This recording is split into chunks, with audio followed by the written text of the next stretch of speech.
Dua kitab besar yang jadi pegangan fi ilmil hadis di hadis yaitu Bukhari Muslim. Saya alhamdulillah tadi pagi ngaji Bukhari, sekarang saya mau ngaji Sahih Muslim tentang Mi'raj. Dari sekian cerita Mi'raj,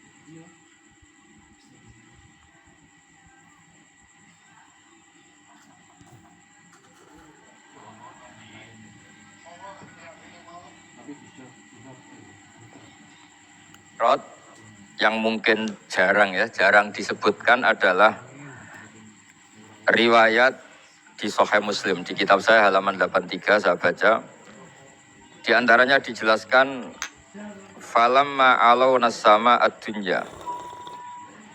Jadi di peristiwa Mi'raj yang jarang diceritakan orang itu, Rasulullah itu ketemu Nabi Adam. Dan Nabi Adam itu disebutkan di sini faidan an yaminihi aswidatun wa an yasarihi aswidatun. Dari sisi kanan itu ada kelompok besar, dari sisi kiri juga kelompok besar. Saya baca teks aslinya ya, tabarruk ya, supaya dapat berkah dari bahasa Rasulullah SAW. Ini cerita Nabi ketika ketemu Nabi Adam. Fa idza nazara qibala yaminih dhahika wa idza nazara qibala shimalih baka. Nabi Adam ketika melihat ke kanan itu senyum-senyum, senang sekali. Tapi kalau kau melihat ke kiri itu nangis. Lalu Rasulullah SAW tanya ke malaikat Jibril, itu siapa? Itu Adam. Dan yang kelompok di kanan itu ahli surga, maka beliau kalau melihat senang sekali. Dan kalau yang di kiri itu ahli neraka, kalau beliau melihat itu susah sekali. Artinya apa? Betapa susahnya jadi Nabi Adam itu. Jadi kalau misalnya ada koruptor ketangkep gitu ya, yang nangkep ya cucunya, yang ditangkep juga cucunya. Kalau kita punya anak 10 itu, terus yang satu misalnya nyuri milik temannya, milik saudaranya itu, sing naboi ya anaknya, yang ditaboi juga anaknya. Kayak apa tersiksanya seorang Nabi Adam? Karena nggak punya pilihan, pasti dari sekian kasus dolim dan mazlum, yang mendolimi maupun yang didolimi itu pasti anak cucunya. Jadi betapa susahnya seorang Nabi Adam. Jadi termasuk kearifan kita sebagai manusia itu belajar dari takdir yang kita hadapi, yaitu keterbatasan kita sebagai manusia. Kita harus bisa ngelola kegagalan, terima kodok qadar. Makanya kata Mbah Mun, abahnya Gus Hasin itu sering cerita ke saya, iman itu paling dhuwur itu iman kodok qadar, khairihi wa syarrihi minallah. Kita harus punya kesiapan iman khairihi wa syarrihi minallah. Bahwa segala kebaikan, segala syar itu sudah bahwa segala kebaikan, segala syar itu sudah digariskan oleh Allah Ta'ala. Kita bisa apa sebagai manusia? Jadi pertama Nabi Muhammad ketemu di as-sama idunya, langit paling dekat, itu ketemu Nabi Adam dengan kondisi seperti tadi. Kalau melihat ke kanan itu senyum, karena itu anak-anak beliau, turunan beliau yang ahli surga. Kalau melihat ke kiri itu nangis, karena itu cucu beliau yang ditakdir tidak jadi orang baik. Artinya kalau ada peristiwa sosial apa saja, yang satu zalim, yang satu mazlum, atau yang satu benar, yang satu salah, atau sama-sama benar tapi salah paham, itu semua adalah cucu Nabi Adam alaihis salam, dan itu membuat beliau kadang-kadang dohika, kadang-kadang senyum, kadang-kadang baka, kadang-kadang nangis. Jadi itu yang menjadikan tambahnya arifnya Rasulullah SAW. Saya teruskan. Qultu ya Jibril man hadha qal hadha Adam wa hadhil aswida an yamini wa an shimali nasamu bani fa ahlul yamin ahlul jannah wal aswida allati an shimali ahlun nar fa idza nazara qibala yamini dhahika wa idza nazara qibala shimalihi baka. Itu seperti misalnya kita punya anak 5, yang satu sukses jadi profesor doktor atau jadi orang alim, yang satu sekolah aja gak naik, misalnya sudah gak naik, entek no dunya itu nghabiskan harta itu kan. Tapi barokahnya itu mungkin kita mau jadi sombong tidak jadi itu karena punya anak yang nggak sukses. Mungkin barokahnya punya anak nggak sukses itu meredam keangkuhan kita, terus kita menjadi orang yang sopan dengan tetangga, dengan orang lain karena dipaksa punya hal-hal yang seperti itu. Jadi semua yang ditakdir Allah kalau kita ridho itu pasti baik. Karena ya kata yang ngarang kitab hikam itu, orang tawadhu itu kalau dinasihati pakai teks saja tidak cukup. Kalau punya utang tuh tawaduk sendiri gitu, guyonannya orang-orang kiai gitu. Ada orang sombong, supaya ada sombong kalau dia ketemu orang yang ngutangin tuh pasti sopan sendiri. Jadi kalau dinasehati suruh sopan susah, tapi kalau ketemu orang yang ngutangin atau ketemu orang yang dia butuh pasti dengan sendirinya sopan sendiri. Atau ketemu orang yang menjadikan anaknya dapat pekerjaan, menjadikan keluarganya dapat job pekerjaan, pasti dia sopan sendiri karena utang jasa. Nah kalau kita pasti sopan sama orang yang ngutangi kita, yang menolong kita, apalagi dengan Allah Ta'ala yang semua yang kita pakai pasti dari Allah Ta'ala. Dengan demikian sudah keharusan kita sangat-sangat sopan pada Allah Ta'ala. Yang implementasinya dengan sujud dan dengan sholat, itu juga yang dibawa dari hasil Mi'raj. Ini saya baca teksnya ya, saya tadi jam 9 baca Bukhari di Kudus sama beberapa habaib, Alhamdulillah. Sekarang saya teruskan dengan Sahih Muslim, termasuk tab 6 yang paling dipakai ahli sunnah itu Al-Kutubus Sittah, yang paling pokok itu ada.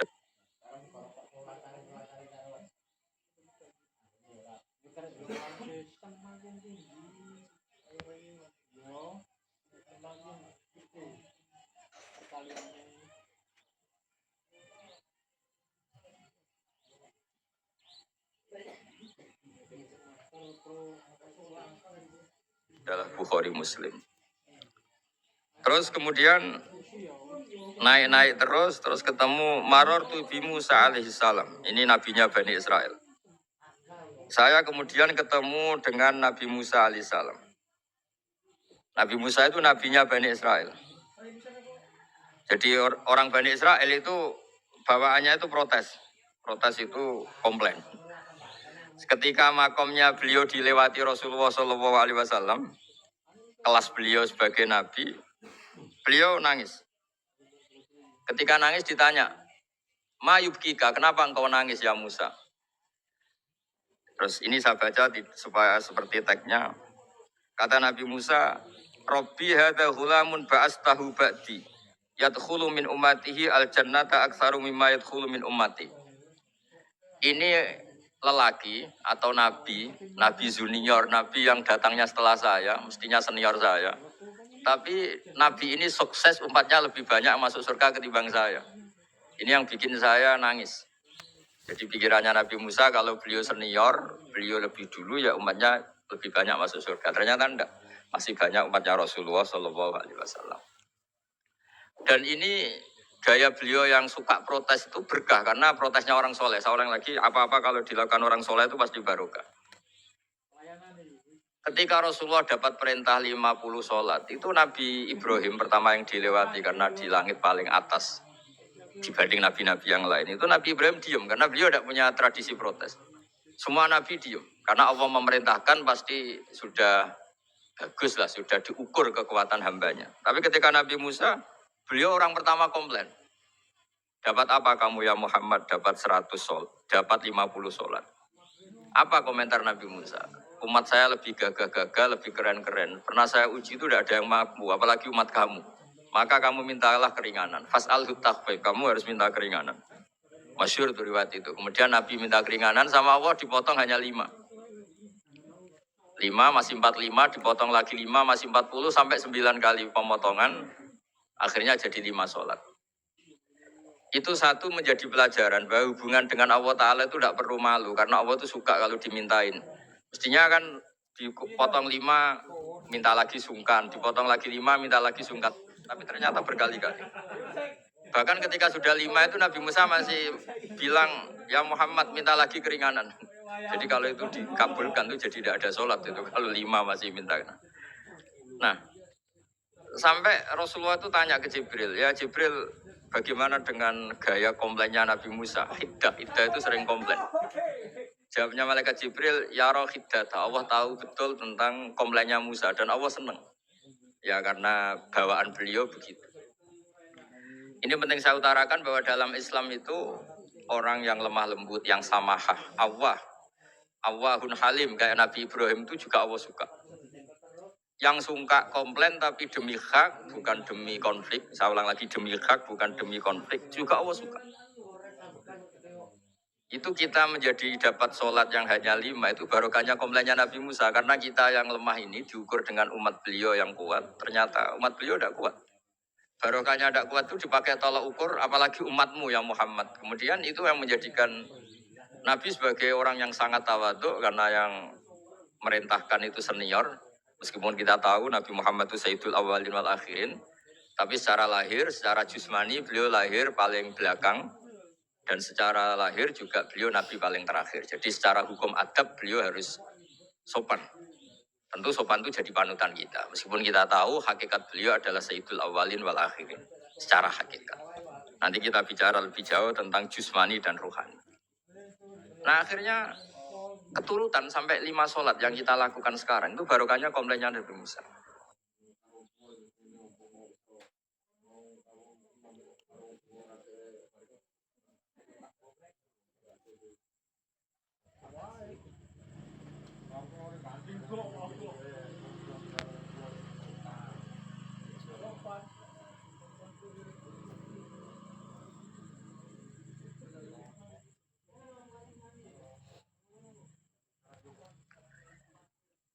Banyak di cerita-cerita kitab hadis.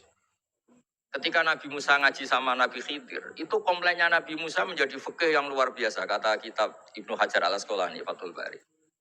Ketika beliau ngaji sama Nabi Khidir, kemudian Nabi Khidir itu dipinjemin perahu sama masyarakat. Sudah dipinjemin karena beliau majanan ya, dikasih gratis. Tapi di tengah-tengah perjalanan perahunya itu dilubangi. Nabi Musa komplain, akhirat tahal itu khriqo ahla. Masa kamu lubangin padahal kamu naik. Nanti gimana? Kamu sudah pinjem, nggak bayar, masih merusak lagi. Itu apa-apaan. Nabi Khidir ya rileks saja. Ilmu kamu belum cukup untuk menganalisis ini. Begitu juga ada 3 peristiwa yang Nabi Musa itu selalu komplain. Apa yang dikatakan Ibnu Hajar al-Asqalani itu kitab yang sangat bagus sekali. Justru dengan protes itu Nabi Musa punya kelas di atas Nabi Khidir. Karena orang nggak boleh sukut alal mungkar. Karena secara fikih orang itu nggak boleh mendiamkan sesuatu yang buruk. Kita tahu dalam aturan fikih, di antara kewajiban kita adalah ingkarul mungkar. Mengingkari sesuatu yang memang harus diingkari. Ya meskipun tentu tidak dengan sikap destruktif yang merusak dan apa. Tapi yang nggak baik tentu kita ingkari.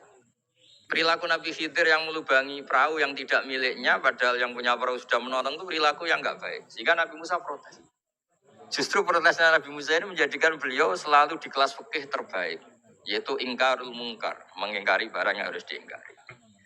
Tapi tentu Nabi Khidir juga nggak salah, karena beliau punya perhitungan, di depan nanti itu ada begal-begal, ada kekuatan yang nggak baik, yang selalu akan membegal perahu-perahu yang kondisinya sempurna. Nabi Khidir punya perhitungan, kalau ibarat mobil ini spionnya kok nggak dipecah, nggak diambil, itu termasuk mobil bagus, pasti digarong. Tapi gara-gara spionnya dipecah dulu sama Nabi Khidir, terus depannya dilumuri apa supaya nggak menarik, ini selamat. Jadi perhitungannya Nabi Khidir, wa kana wara'uhum maliku ya'khudhu kulla safinatin ghusba. Di beberapa tafsir diartikan safinah solihah, karena di depannya nanti akan ketemu orang-orang yang dolim, yang selalu ngambil perahu-perahu yang bagus. Caranya gimana supaya perahu itu gak diambil? Ya karena mereka hanya ngambil yang bagus, ya dirusak dulu supaya gak bagus. Kalau ya gak bagus nanti lolos dari garong tadi, dari pengambilan secara dolim tadi. Jadi Nabi Khidir gak salah karena ada visi seperti itu. Nabi Musa protes juga gak salah karena memang tugasnya fikih itu ingkarul mungkar, mengingkari barang yang memang gak benar. Nah, di sini seperti yang dikatakan Gus Yassin, kita harus bisa ngelola perbedaan, ngelola beda sudut pandang dan sebagainya. Sehingga kita selalu dapat nikmat Allah Ta'ala, wa allafa baina qulubihim, nikmat yang kita asik, kita hidup asik, nyaman. Doa-doa bapak-bapak saya, guru-guru kita sering ijazai setiap ketemu teman atau keluarga disuruh berdoa, Allahumma alif baina qulubina wa aslih dzata bainina. Semoga hubungan kita dengan orang lain itu baik-baik saja dan semua konflik kita dibenahi oleh Allah Subhanahu wa taala. Karena kita tidak pernah tahu ya. Kita miskin kadang dianggap problem karena takut membebani tetap.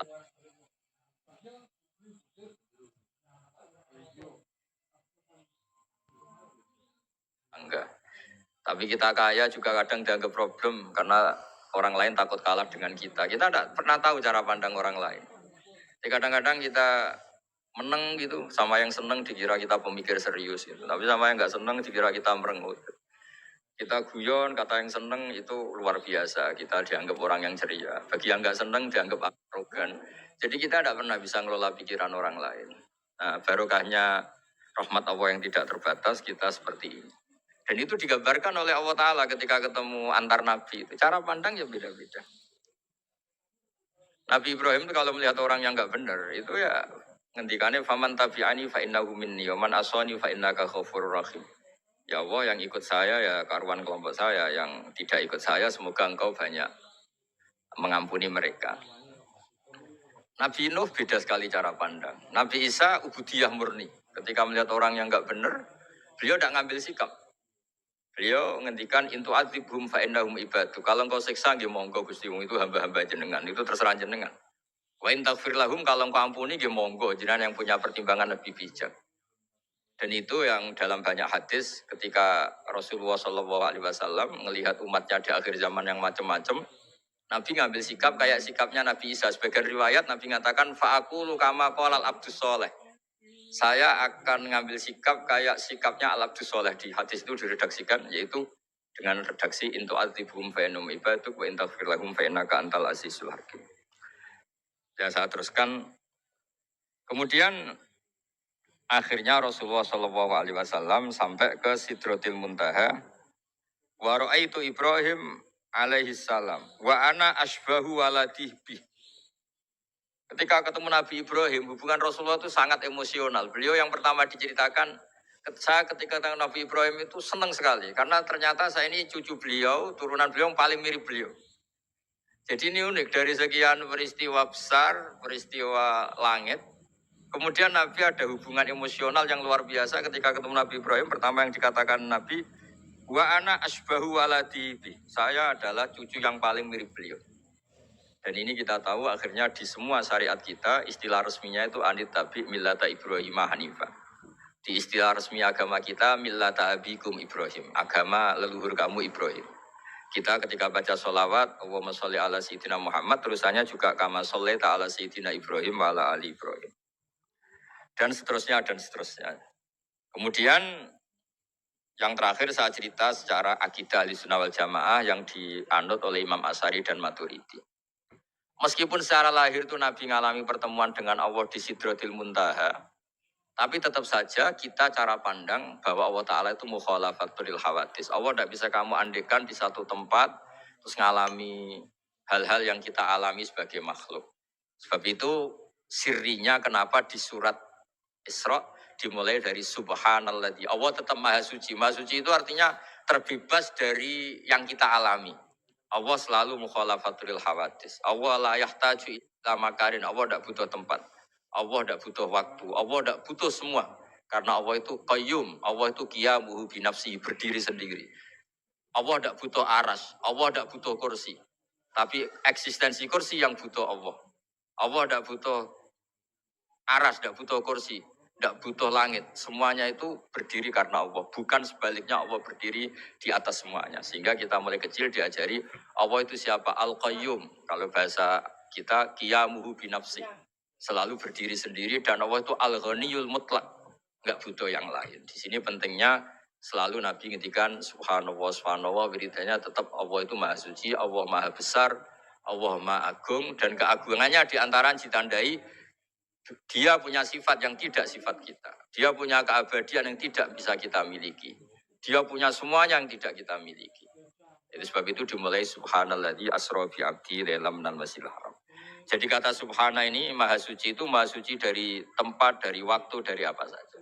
Meskipun Allah punya adat, punya sunnah, memperlakukan hambanya itu dengan logika atau bayangan yang dibayangkan seorang hambanya.